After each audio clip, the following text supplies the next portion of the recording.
Cet homme est un redoutable chef de gang la nuit. Mais le jour, il se fait passer pour un professeur de lycée doué raffiné. Aujourd'hui c'est son premier jour dans ce nouvel établissement. Il remarque quelque chose d'étrange. Le proviseur sort de la salle de classe armé jusqu'aux dents, avant même qu'il n'ait le temps de poser ses questions. Le professeur de mathématiques s'enfuit précipitamment de la classe. L'homme ignore que la classe qu'il s'apprête à prendre en charge est la classe infernale de l'école. Les élèves sont tous des fils à papa et des princesses pourri gâtées. Tous sont de véritables petits diables, qui ont déjà fait fuir des dizaines de professeurs. Le proviseur lui explique rapidement la situation de cette classe maudite avant de partir en vitesse. À peine a-t-il ouvert la porte de la classe, qu'il découvre des élèves en train de faire une fondue chinoise. Des lycéennes ont transformé la salle en studio de streaming. Et le plus incroyable, c'est que certains jouent au ping-pong en plein milieu de la classe. Mais l'homme ne s'énerve pas pour autant. Au contraire, il s'approche pour donner des conseils techniques aux joueurs. Son arrivée provoque la colère des élèves. Alors le petit voyou lui lance sa raquette à la figure. La seconde d'après, l'homme renvoie la raquette d'un coup de livre. Il la frappe si fort qu'elle traverse le mur. Ce moment stupéfie les élèves arrogants. Mais l'homme reste imperturbable. Il se contente d'écrire calmement son nom au tableau, en précisant qu'il est leur nouveau professeur principal. Mais sa démonstration n'impressionne pas ses fils de bonne famille. Une fois le cours commencé, il continue comme d'habitude, à faire n'importe quoi. Personne n'écoute ce qu'il raconte. Face à cette situation, il tente de convaincre ces jeunes oisifs d'arrêter de perdre leur temps,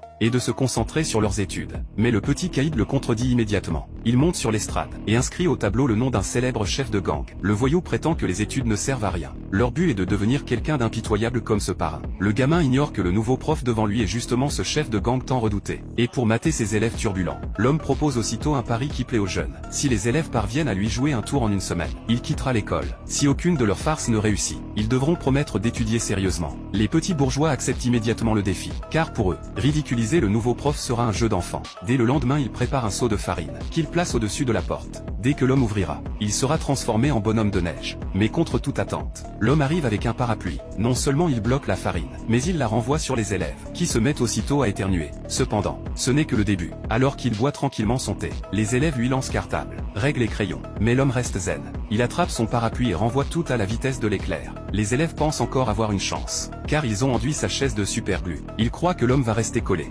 Mais quand le voyou s'approche pour se moquer, il tombe de peur, car l'homme n'a jamais posé les fesses depuis une demi-heure. Preuve de sa force physique exceptionnelle. À ce moment, l'homme décide de contre-attaquer. Il plaque le voyou sur le banc plein de colle, puis fait mine de l'aider à se relever. Résultat, le pantalon du gamin reste collé au banc, déclenchant l'hilarité générale. Malgré tout, ces petits bourgeois ne deviennent pas de bons élèves pour autant. Pendant le cours de sport, le voyou s'ennuie ferme. Il veut se venger. Alors il propose un nouveau pari. Un concours de tir à 3 points. Celui qui marque le plus gagne. S'il gagne, l'homme devra les laisser faire ce qu'ils veulent. Le voyou est très confiant, car c'est le meilleur basketteur de la classe. Effectivement, il réussit sans difficulté 3 paniers à 3 points. Autour de l'homme, qui reste parfaitement calme, il se place au milieu du terrain, et envoie le ballon dans le panier avec une